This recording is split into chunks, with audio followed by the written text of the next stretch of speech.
Esta es la imagen de la semana. Mi nombre es Edison Benavides, residente de anestesiología de la Universidad del Cauca y actual rotante externo de la Universidad del Valle. Vamos a agradecer especialmente a los doctores Caballero, Benítez, Giraldo y al doctor Kapil Nanuani. Nuestro contexto clínico hace referencia a un paciente de 60 años con un cuadro de diabetes mellitus, bien controlado, sin ningún otro antecedente o comorbilidad, que presenta una escoliosis, canal lumbar estrecho y una discopatía L3, L4, L4, L5. Cirugía ha determinado que requiere una instrumentación para la realización de una descompresión más artrodesis posterolateral, que va a llevarse a cabo el 2 de marzo del 2018. El paciente no tiene ninguna complicación en el intraoperatorio, pero al paso a hospitalización presenta no solamente disnea, sino dolor precordial. El electrocardiograma muestra una elevación del punto J en B1 hasta B3 y una troponina con un incremento progresivo. Cardiología define entonces que requiere antiagregación dual, anticoagulación, manejo con estatinas y que el objetivo será optimizar su falla, al tiempo que se le ordena un cateterismo cardíaco. Previo a eso, se le realiza un ecocardiograma transtorácico que muestra una disfunción diastólica tipo 2 con un ventrículo izquierdo dilatado, con una hipertrofia excéntrica de sus paredes y una fracción de eyección, como ven, del 25%. Adicionalmente, hay asinesia del septum, de los segmentos medio y apical de la pared anterior, segmentos apicales de la pared inferior e inferolateral. Esta es la coronariografía de este paciente, con un compromiso de la descendente anterior y de la primera obtusa marginal cercano al 99%, pero vemos que adicionalmente hay un compromiso difuso de toda la descendente anterior que hace que este paciente no sea candidato a revascularización. Es enviado nuevamente a hospitalización. El paciente cursa con un cuadro de anemia normo-normo y adicionalmente una dispepsia que, asociado a la utilización de insulinas y a su cuadro de diabetes, le genera varios cuadros de hipoglicemia. Por esta razón, cirugía determina que requiere una endoscopia de vías digestivas altas. Este es su paciente, un paciente con una fracción de eyección del 25% y que usted debe sedar. ¿Cuál sería su plan de sedación en este paciente? Al llegar a la unidad de endoscopia, usted decide hacer una nueva ventana ecográfica y aquí vamos con una serie de ventanas que nos van a permitir objetivar la función ventricular izquierda de este paciente. La evaluación de este ventrículo izquierdo requiere el conocimiento de algunas nociones previas en ecocardiografía. Este es nuestro paciente. Vemos cómo la contractilidad se encuentra comprometida principalmente en el septum y vemos cómo la excursión de la válvula mitral no se acerca al septum interventricular. Esas son más o menos las reflexiones que uno haría con la evaluación visual únicamente de este paciente.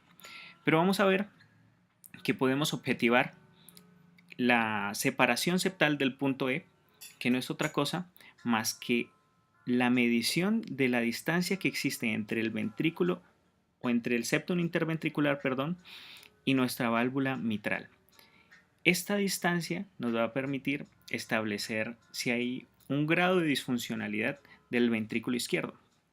Para ello, tomamos una ventana paraesternal en eje largo y vamos a trazar con el modo M un corte justo a nivel de la punta o el tip de nuestra válvula mitral.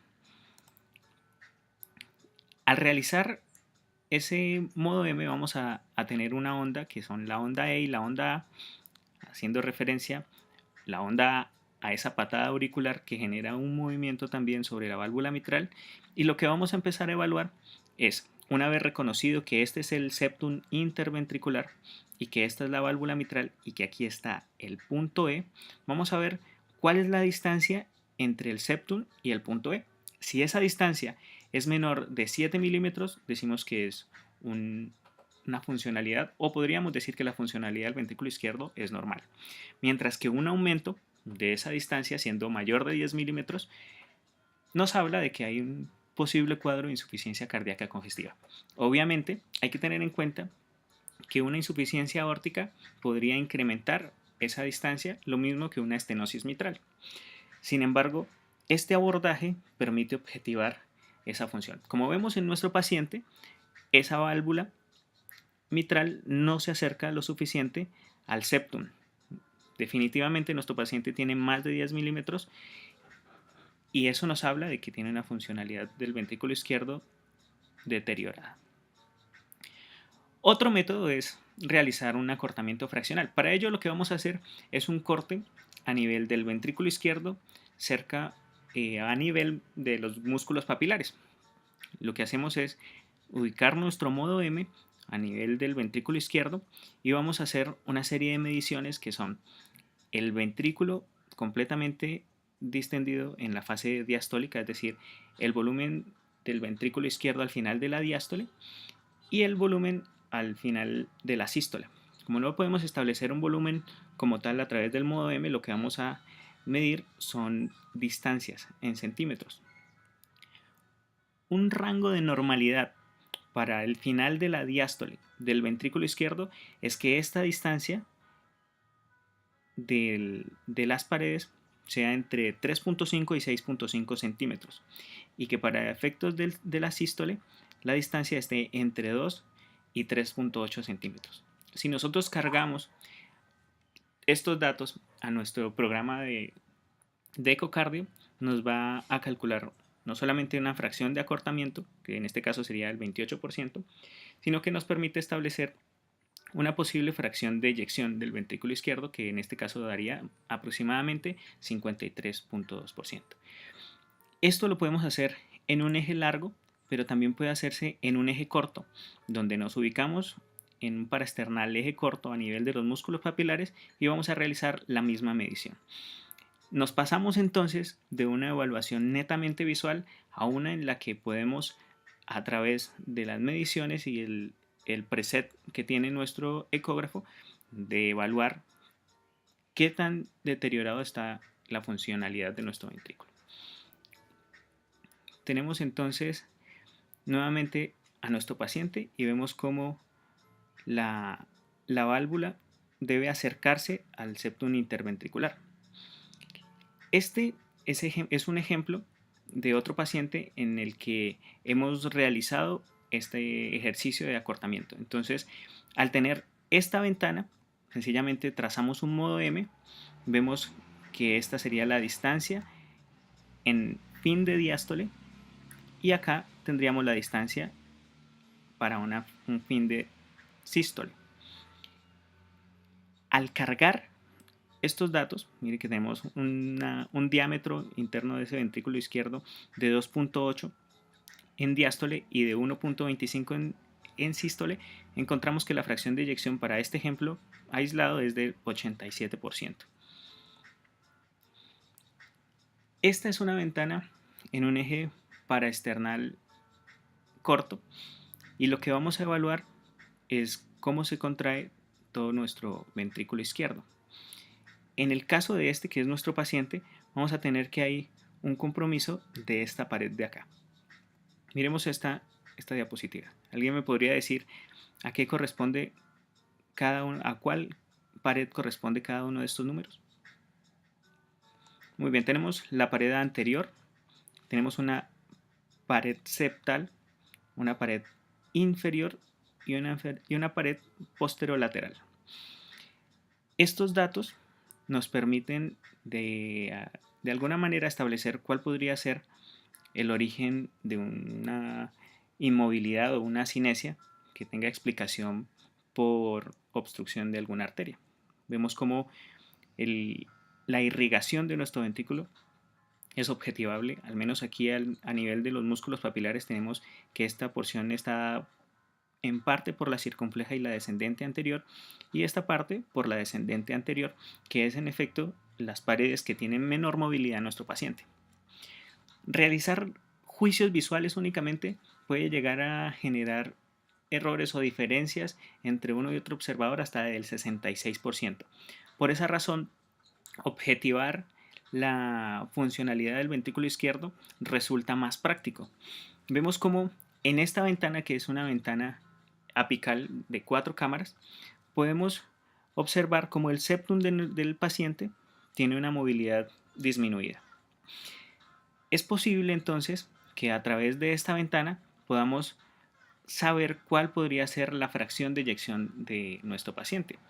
Es necesario reconocer las estructuras que componen a este ventrículo izquierdo, mostrando nuestra pared apical, la pared lateral y la pared septal, y teniendo muy en cuenta que debe visualizarse de forma apropiada la válvula mitral para la medición del gasto cardíaco. Bueno, y de la fracción de eyección. Este abordaje nos permite evaluar a pacientes hipotensos, por ejemplo, y determinar si se encuentran un shock cardiogénico o no. Simpson entonces lo que nos muestra es que a través de una apical de 4 cámaras o de 2 cámaras podemos hacer una medición del volumen de fin de diástole al tiempo que del volumen de fin de sístole. Y a través de esta operación podemos calcular la fracción de eyección. Entonces vamos a tener en cuenta el volumen de fin de diástole, le vamos a restar el volumen de fin de sístole, que no es en otras palabras, vamos a calcular el volumen latido o el volumen stroke y vamos a dividirlo entre el volumen de fin de diástole. Eso multiplicado por 100 nos va a dar la fracción de eyección. Esta debería estar entre 50 y 70% para considerarse normal. Este es un ejemplo de otro paciente. Lo que tenemos es un apical de 4 cámaras. Vamos a darle a nuestro ecógrafo cine para detener la imagen y escoger el punto exacto en el cual el paciente se encuentra en el final de la diástole. Generalmente debemos tomar una válvula mitral cerrada y un ventrículo izquierdo en su máximo de amplitud. Al parar la imagen, encontramos que esta sería la medición para el final de la diástole, que en este caso da 126 cc, y luego esta sería la medición al final de la sístole. Lo que hace el ecógrafo es trazar 20 aros que permiten de alguna manera evaluar el volumen que encuentra dentro de este ventrículo. Ya tenemos dos de los volúmenes, el volumen del fin de diástole, el volumen del fin de sístole, y el preset del ecógrafo nos da que la fracción de eyección en el caso de este ejemplo es de 57.9%.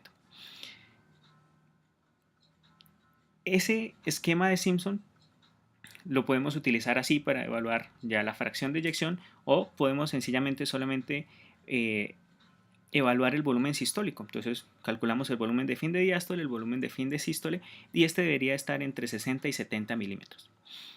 Volvamos a nuestro paciente. Le realizamos un Simpson a nuestro paciente y nos dio que la fracción de eyección era del 39%. Cuando evaluamos la fase diastólica tenía un volumen de 181 y la fase sistólica de 109.8. La fracción de eyección era del 39% y el volumen sistólico fue de 71.6%. ¿Cuál es la reflexión? Podemos hacer una evaluación mucho más objetiva de la funcionalidad del ventrículo izquierdo de nuestro paciente. Este paciente finalmente recibió una dosis baja de propofol, la cual toleró adecuadamente, y se llevó a cabo pues el procedimiento. Hay varias otras formas de evaluar la funcionalidad del ventrículo izquierdo que requieren el análisis Doppler de la onda de aórtica, calcular el BTI. Sin embargo, para darnos una idea global de la funcionalidad del ventrículo izquierdo, estas estrategias mencionadas hoy pueden llegar a servirnos de mucho. Así que vamos a empezar a avanzar un poco en qué tan complejo puede ser evaluar la funcionalidad del ventrículo izquierdo o qué tan sencillo puede serlo si únicamente nos acostumbramos a ir más allá de la evaluación visual para hacer una evaluación mucho más objetiva. Muchas gracias.